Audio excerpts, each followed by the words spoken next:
It is the PiCowbell camera Breakout for Pico and Pico 2. Using the OV5640 camera module, the 5 megapixel sensor, a micro SD card slot built right on there, and we have some sample code that will just take JPEG photos and save them right onto the card there. This is that 120 autofocus, and that's me there, hello. And we're getting about 4 frames a second streaming there, so you're not going to do high performance stuff on it, but it's pretty good for a viewfinder.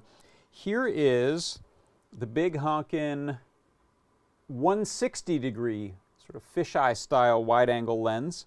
You can see how wide angled that 160 is, and you can see it gets kind of distorted, fisheye style.